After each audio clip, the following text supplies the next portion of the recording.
प्राचीन पौराणिक कथाओं में महर्षि कश्यप और उनकी पत्नियों के संबंध में अनेक रहस्य और घटनाएं वर्णित हैं।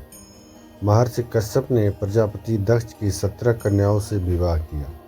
इससे विचित्र जातियों की उत्पत्ति हुई। इनमें से 2 पत्नियां कद्रु और बिंता का महत्वपूर्ण स्थान है, क्योंकि इन्हीं के पुत्रों के बीच आज तक की सबसे बड़ी शत्रुता है। कद्रु के पुत्र नाग कहलाए और बिंता के पुत्र गरुड़। यह शत्रुता केवल एक पारिवारिक विवाद का परिणाम नहीं थी, बल्कि इसमें लोभ, छल, तपस्या, श्राप और पराक्रम का मिश्रण था। इस कथा का महत्व इसलिए भी है क्योंकि यह धर्म और अधर्म, छल और सत्य की गहरी व्याख्या करती है। कथा के अनुसार महर्षि कश्यप की 2 पत्नियां कद्रु और बिंता संतान प्राप्ति की अभिलाषा लेकर उनके पास पहुंची। महर्षि ने प्रसन्न होकर दोनों से उनकी इच्छाएं पूछी। कद्रु ने 1000 बलशाली और पराक्रमी पुत्रों की इच्छा प्रकट की। बिंता ने केवल 2 पुत्रों की इच्छा जताई, लेकिन वे दोनों पुत्र इतने पराक्रमी हो कि कद्रु के 1000 पुत्रों पर भी भारी पड़े। महर्षि कश्यप ने उनकी इच्छाएं पूरी होने का वरदान दिया। समय आने पर कद्रु ने 1000 अंडे दिए और बिंता ने 2 अंडे। कद्रु के अंडों से समय आने पर 1000 नागों का जन्म हुआ। ये सभी नाग बलवान और पराक्रमी थे। इसमें शेष नाग सबसे ज्येष्ठ थे, जबकि वासुकी दूसरे स्थान पर थे। इसके विपरीत बिंता के अंडे अभी तक फूटे नहीं थे। बिनिता को अधीरता हुई और उन्होंने ईर्ष्या के कारण एक अंडा समय से पहले ही फोड़ दिया। उस अंडे से अरुण का जन्म हुआ, लेकिन उनका शरीर अधूरा और अविकसित था। अरुण ने अपनी माता को श्राप दिया कि उनकी अधीरता और ईर्ष्या के कारण उसे कद्रु की दासी बनना पड़ेगा। बिनिता ने अरुण से क्षमा मांगी और अरुण ने उन्हें यह आश्वासन दिया कि दूसरे अंडे से जन्म लेने वाला पुत्र उन्हें दासत्व से मुक्त करेगा। समय आने पर दूसरे अंडे से गरुड़ का जन्म हुआ। वह महाबलशाली, तेजस्वी और पराक्रमी थे। एक दिन बिंता और कद्रु ने आकाश में उड़ते हुए दिव्य उच्चैश्रवा को देखा।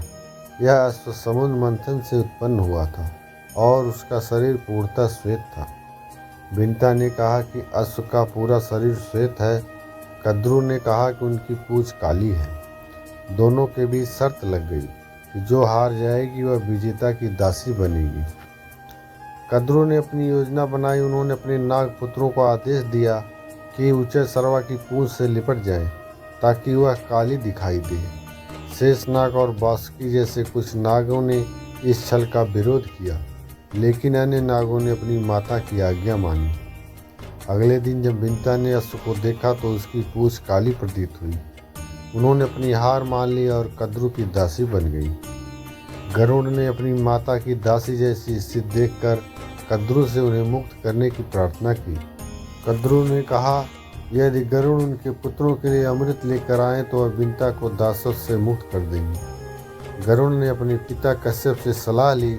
उन्होंने बताया कि अमृत देवलोक में है और उसे प्राप्त करना अत्यंत कठिन है।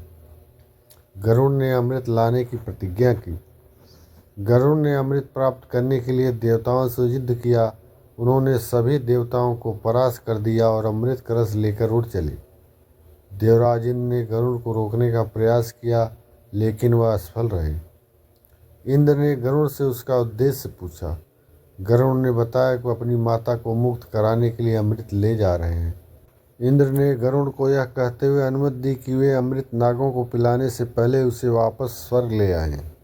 गरुड़ ने अमृत को कुश के आसन पर रख दिया और कद्रु ने बिंता को दासत्व से मुक्त कर दिया। नाग अमृत का सेवन करने के लिए बढ़े, लेकिन गरुड़ ने उन्हें स्नान करने का सुझाव दिया। जैसे ही नाग स्नान करने गए, इंद्र ने अमृत कलश वापस स्वर्ग ले लिया। नाग अमृत से वंचित रह गए। कुश पर गिरी अमृत की कुछ बूंदें चाटने के प्रयास में उनकी जीभ 2 भागों में विभाजित हो गई। इंद्र ने गरुड़ को वरदान दिया कि नाग का वे भोजन करेंगे। इस घटना के बाद नागों और गरुड़ के बीच शत्रुता आरंभ हो गई।